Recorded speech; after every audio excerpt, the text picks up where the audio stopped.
તો વડોદરા ખાતેથી હાલ મોટી ઘટના સામે આવી છે। જણાવવા માંગીશ કે વડોદરા શહેરમાં પાદરામાં મોટી દુર્ઘટના સર્જાઈ છે। મધ્ય ગુજરાતથી સૌરાષ્ટ્રને જોડતા બ્રિજમાં ભંગાણ સર્જાયું છે, જ્યાં બિલકુલ પાદરા જંબુસર વચ્ચેનો ગંભીરા બ્રિજ તૂટ્યો હોવાની માહિતી સામે આવી રહી છે।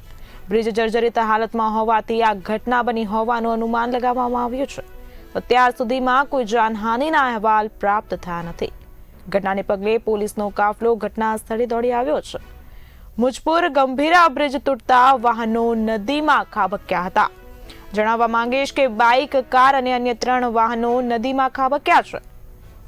બાઇક, કાર અને અન્ય 3 વાહનો નદીમાં ખાબકતા ભારે દોડધામ મચી જવા પામી છે।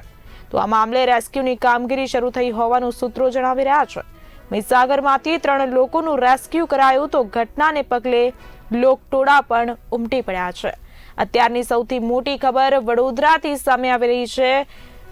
ગંભીરા બ્રિજ તૂટી જતા ભારે દોડધામ મચી જવા પામી છે।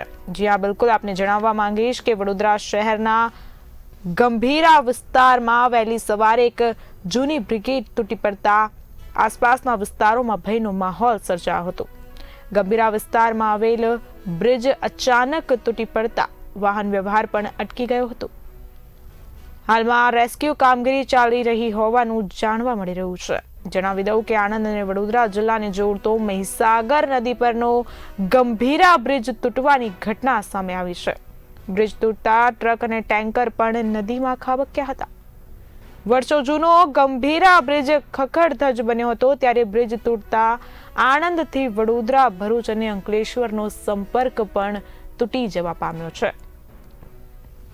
આ મામલે વધુ માહિતી સાથે ઉમંગ સોની માહિતી આપવા માટે જોડાઈ ચૂક્યા છે। જી ઉમંગજી, શું છે સમગ્ર વિગત? અત્યારની સૌથી મોટી ખબર હાલ સામે આવી રહી છે। ગંભીરા બ્રિજ પાદરા જંબુસર વચ્ચેનો તૂટી પડ્યો છે, શું છે માહિતી? સવારે 7:30 વાગ્યાનો અંદાજે બનાવ હોવાની માહિતી મળી રહી છે। આ બ્રિજ છે જે પાદરા અને આણંદ જિલ્લામાં જોડતો છે, તે વડોદરા સિટીમાં નથી, ગ્રામ્ય વિસ્તારમાં આવેલો છે।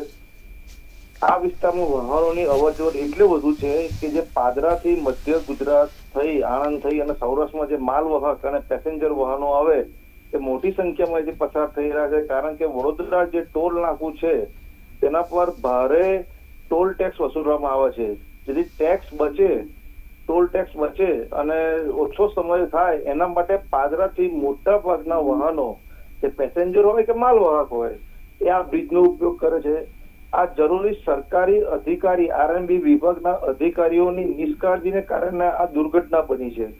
કારણ કે ચોમાસું આવતા પહેલા જ આ વર્ષે સારા વરસાદની આગાહી હતી, તેમ છતાં પણ આરએનબીના અધિકારીઓ જો આ બ્રિજનું નિરીક્ષણ કર્યું હોત અને જરૂરી મરામત કરી હોત તો દુર્ઘટના ન બનતી। પ્રારંભિક જે માહિતી મળી છે તે મુજબ અત્યાર સુધીમાં 4 વાહનો અંદર ખાબક્યા છે, તેમાંથી 3 વાહનો બહાર કાઢી લેવામાં આવ્યા છે। 2 જણના મોતની આશંકા સેવાઈ રહી છે અને 3 લોકો હજુ પણ લાપતા હોવાનું જણાવી રહ્યું છે। આ મહીસાગર નદી પર આવેલો આણંદ અને પાદરા વચ્ચે ગંભીરા બ્રિજ છે તે વડોદરા સિટીમાં નથી, તેથી કોઈએ પેનિક લેવાની કોઈ જરૂર નથી। એ ગ્રામ્ય વિસ્તારનો બ્રિજ છે અને મોટા ભાગે માલવાહક અને પેસેન્જર વાહનો ટેક્સ બચાવવા આ રોડ પરથી પસાર થતા હોય તેવું જાણવા મળેલું છે। જી બિલકુલ થી ઉમંગજી, જે અકસ્માત સર્જાયો છે તેના ભયાનક દ્રશ્યો અત્યારે સ્ક્રીન પર જોવા મળી રહ્યા છે। મુજપુર ગંભીરા બ્રિજ તૂટતા અનેક વાહનો નદીમાં ખાબક્યા છે। આ સાથે જ રેસ્ક્યુની કામગીરી જે ચાલી રહી છે તેના સંદર્ભે માહિતી આપશો અને લોકોના ટોળા પણ ઘટના સ્થળે ઉમટી પડ્યા છે, તો કોઈ પોલીસના ઉચ્ચ અધિકારીઓ કે સ્થાનિક વહીવટી તંત્રના અધિકારીઓ ઘટના સ્થળે આવ્યા છે કે કેમ? હા, મારે હમણાં જ આણંદ પોલીસ કંટ્રોલ રૂમ અને વડોદરા ગ્રામ્ય પોલીસ કંટ્રોલમાં વાત થઈ। પોલીસની ટ્રાફિકની ગાડીઓ, પોલીસના વાહનો વહેલી સવારથી જેવી કંટ્રોલને જાણ થઈ, તાત્કાલિક સ્થળ પર પહોંચી ગયા છે અને જે લોકોના ટોળા છે એને દૂર કરવાનો પ્રયત્ન કરી રહ્યો છે, બ્રિજને ખુલ્લું કરી રહ્યા છે અને સરકારી કર્મચારીઓ દ્વારા જે રેસ્ક્યુની ટીમ ત્યાં પહોંચી અને જે વાહનો નદીમાં ખાબક્યા છે અને જે પ્રજા, જે ડ્રાઈવર હોય કે કંડક્ટર હોય કે પેસેન્જર હોય, જે નદીમાં ખાબક્યા છે તેમને બચાવવાની કામગીરી શરૂ કરી છે। શરૂઆતમાં 2 જણના મોતની આશંકા સેવાઈ રહી છે અને 3 જણનું રેસ્ક્યુ કરાવી દેવામાં આવ્યું છે। જે ચોક્કસથી ઉમંગજી, બ્રિજ જર્જરિત હાલતમાં હોવાથી આ ઘટના બની હોવાનું સામે આવી રહ્યું છે. વડોદરામાં વારંવાર દિન પ્રતિદિન અકસ્માતોની ઘટનાઓ સામે આવતી હોય છે, ત્યારે બ્રિજ જર્જરિત હાલતમાં હતો. એક તરફ તો વરસાદી માહોલ છે અને બ્રિજનો જર્જરિત હોવું અકસ્માતને નોતરું આપે તેવું સ્પષ્ટપણે દેખાઈ આવે છે. તો તંત્ર દ્વારા કોઈ પણ પ્રકારની કાર્યવાહી કેમ કરવામાં ના આવી? શું તંત્ર નિર્દોષ લોકોનો ભોગ લેવાય તેની જ રાહ જોઈને બેઠું હોય તેમ લાગી રહ્યું છે? આપનું શું મંતવ્ય છે સમગ્ર બાબતે? આ તમામ જેટલા બી ગુજરાતમાં બ્રિજ છે તેની જોવાની જવાબદારી રોડ એન્ડ બિલ્ડિંગ વિભાગની એટલે કે આરએમબી વિભાગની છે. તેઓ સામાન્ય રીતે ચોમાસું આવતા પહેલા આવા બ્રિજનું નિરીક્ષણ કરતા હોય છે, સર્વે કરતા હોય છે અને જરૂરી મરામત કરતા હોય છે. પરંતુ આ ગ્રામ્ય વિસ્તારમાં બ્રિજ હોવાથી આ સરકારી અધિકારીઓને બેદરકારી સ્પષ્ટ દેખાઈ આવે છે. બીજું બી તમને મેં જણાવી દઉં કે આ રોડ મોટા ભાગે પાદરાથી ગંભીરા થઈ મધ્ય ગુજરાત થઈ અને સૌરાષ્ટ્રમાં જાય છે. અમે ઘણી વખત મેં નજરે જોયું છે કે મોટી માલવાહક ભારે ગાડીઓ, પેસેન્જર ગાડીઓ અહીંયાથી મોડી રાતે ધમધમે છે. કારણ કે જે વડોદરા પાસે જે ટોલ નાકું છે વાસદ પાસે, જે મધ્ય ગુજરાત અને સૌરાષ્ટ્ર જોડતું છે તેમાં ભારે ટોલ છે. તેથી ટોલ બચાવવા માટે મોટા ભાગના વાહનો આ રૂટ પસાર કરતા હોય છે અને આ રૂટ શોર્ટકટ બી હોય છે.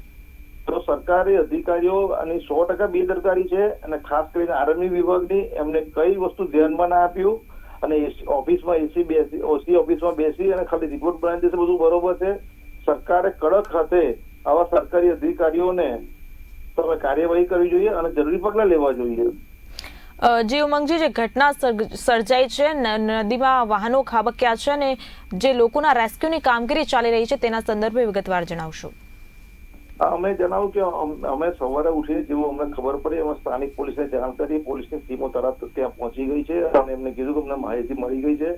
જે ફાયર બ્રિગેડની ટીમો છે આણંદ અને વડોદરા જિલ્લાની ત્યાં પહોંચી ગઈ છે અને જરૂરી સાધન સામગ્રી સાથે જે માલવાહક ગાડીઓ ત્યાં ખાબકી હતી નદીમાં તેમને બહાર કાઢવાની કામગીરી શરૂ કરી દીધી છે. લોકોને બચાવવાની કામગીરી શરૂ છે. જે લોકો નદીમાં ડૂબ્યા હતા તેમને તાત્કાલિક 108 મારફતે નજીકની સરકારી હોસ્પિટલ લઈ જઈને તેમનો ઈલાજ કરવામાં આવી રહ્યો છે.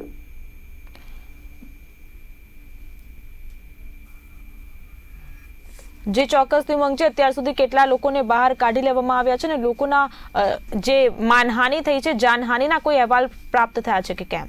આ શરૂઆતમાં 2 જણના મોતની આશંકા જણાવી રહી છે. સૂત્રો દ્વારા માહિતી મળી રહી છે જે કન્ફર્મ સરકારી અધિકારી દ્વારા કરવામાં નથી અને 4 લોકોને બચાવી લેવામાં આવ્યા છે. કારણ કે ચોમાસું છે, મહીસાગર નદીમાં પ્રવાહ વધુ છે. આ મહીસાગર નદી અહીંયાથી સીધી દરિયા ખંભાતના અખાતને મળે છે.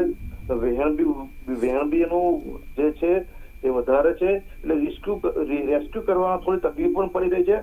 પરંતુ પ્રારંભિક જે માહિતી મળી છે એના 2ના મોતની આશંકા સેવાઈ છે અને 4 જણને બચાવી લેવા એવી માહિતી મળી છે.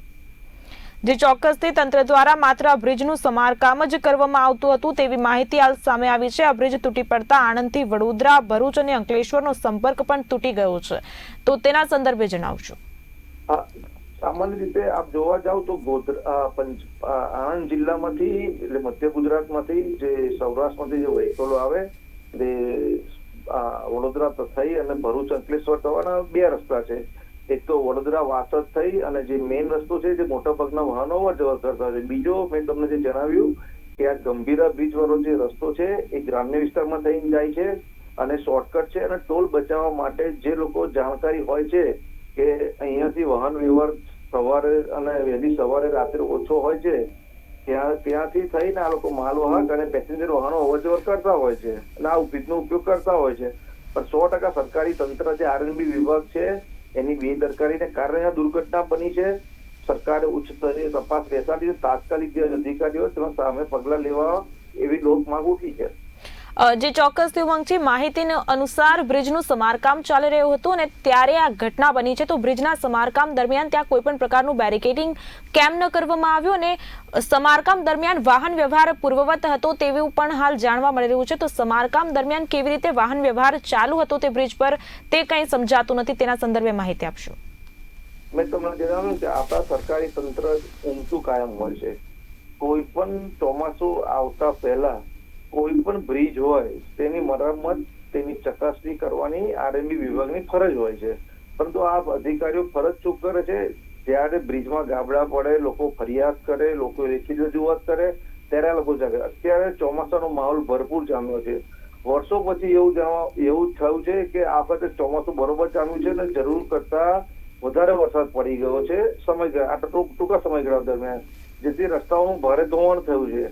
જો આ બ્રિજનું સમારકામ થતું હોય તો સરકારી તંત્ર આરએનબી વિભાગ વાળાએ આડસો કેમ ના મૂકી અને પોલીસ તંત્ર દ્વારા જાહેરાત કેમ ના કરી કે આ બ્રિજ ટૂંક સમય માટે બંધ કરવામાં આવ્યો છે, કારણ કે આ બ્રિજનું સમારકામ ચાલી રહ્યું છે. આ તમામ સરકારી અધિકારીઓની અનાવડતને કારણે આટલી મોટી દુર્ઘટના સર્જાઈ છે. જે અત્યારની ત્યાંની શું સ્થિતિ છે તેના સંદર્ભે જણાવશો? અકસ્માત સર્જાયા બાદ ત્યાં કોઈ પણ પ્રકારનું બેરિકેડિંગ કરવામાં આવ્યું છે, લોકોની અવરજવર બંધ કરવામાં આવી છે કે કેમ, અને અધિકારીઓ જે છે તે સ્થળ પર આવ્યા છે કે કેમ, સ્થળ તપાસ કરવા માટે પોલીસ અધિકારીઓની શું ભૂમિકા જોવા મળી રહી છે? વહેલી સવારે 7:30 વાગ્યા સુધીમાં જે દુર્ઘટના બની, જેના કારણે આ આણંદ જિલ્લો અને વડોદરા ગ્રામ્ય જિલ્લાને જોડતું બ્રિજ છે.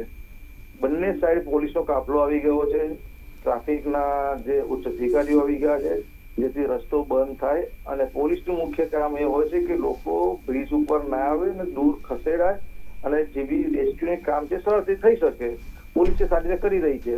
બીજી તરફ આરએનબીના ઉચ્ચ અધિકારીઓને આ જાણ થઈ છે.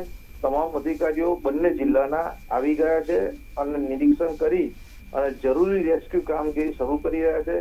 કલેક્ટર ઓફિસથી બંને જિલ્લાના વડોદરા ગ્રામ્ય કલેક્ટર અને આણંદ સિટી કલેક્ટર, આણંદ જિલ્લા કલેક્ટર, બંને કલેક્ટરો ઘટના સ્થળની મુલાકાત ટૂંક સમયમાં લેશે અને ટેલિફોનિક વહેલી સવારની ઘટના હોવાથી ટેલિફોન જાણ કરીને જરૂરી અધિકારીઓને ત્યાં મોકલી અને રેસ્ક્યુ કામગીરી તાત્કાલિક શરૂ કરી દીધી છે. જી ઉમંગજી, હાલમાં ઘટનાને પગલે રેસ્ક્યુની કામગીરી ચાલી રહી છે, તો એનડીઆરએફ સહિતની કોઈ ટીમો ઘટના સ્થળે પહોંચી છે કે કેમ? હા, અત્યારે વડોદરા જિલ્લામાં આજુબાજુ ભારે વરસાદ છે, તેના કારણે એનડીઆરએફ ટીમો ત્યાં આવી ગઈ છે. અને મેં તમને જણાવ્યું કે મહીસાગર નદી છે અને નદીમાં પાણીનો પ્રવાહ વધારે છે, એના માટે એનડીઆરએફ ટીમ આવીને તાત્કાલિક રેસ્ક્યુ કરી અને 4 લોકોને બચાવી લેવામાં આવ્યા છે. અને 2 જણાની જે હાલત ગંભીર હતી, તે લગભગ મોતની આશંકા છે. તેના માટે જરૂરી મેડિકલ 108 દ્વારા સ્થાનિક હોસ્પિટલમાં જરૂરી સારવાર અપાઈ રહી છે. અને જે સૂત્રો દ્વારા માહિતી મળી છે કે 2 જણાના મોતની આશંકા છે. જી ઉમંગજી, સમગ્ર માહિતી આપવા બદલ આપનો ખૂબ ખૂબ આભાર. અત્યારની સૌથી મોટી ખબર વડોદરાથી સામે આવી રહી છે. વડોદરામાં પાદરામાં મોટી દુર્ઘટના સર્જાઈ છે. જણાવવા માંગીશ કે મધ્ય ગુજરાતથી સૌરાષ્ટ્રને જોડતા બ્રિજમાં ભંગાણ થયું છે. પાદરા જંબુસર વચ્ચેનો ગંભીરા બ્રિજ તૂટી હોવાની ઘટના સામે આવી છે. બ્રિજ જર્જરિત હાલતમાં હોવાથી આ ઘટના બની હોવાના અહેવાલ સામે આવ્યા છે. તો ઘટનાને પગલે પોલીસનો કાફલો પણ ઘટના સ્થળે દોડી આવ્યો છે. મુજપુર ગંભીરા બ્રિજ તૂટતા વાહનો ખાબક્યા છે નદીમાં. બાઇક, કાર અને અન્ય 3 વાહનો નદીમાં ખાબક્યા છે. તો ઘટનાને પગલે રેસ્ક્યુની કામગીરી શરૂ કરાઈ હોવાનું સૂત્રો જણાવી રહ્યા છે. મહીસાગરમાંથી 3 લોકોનું રેસ્ક્યુ કરાયું. તો ઘટનાને પગલે લોકો ટોળા પણ ઘટના સ્થળે ઉમટી પડ્યા છે.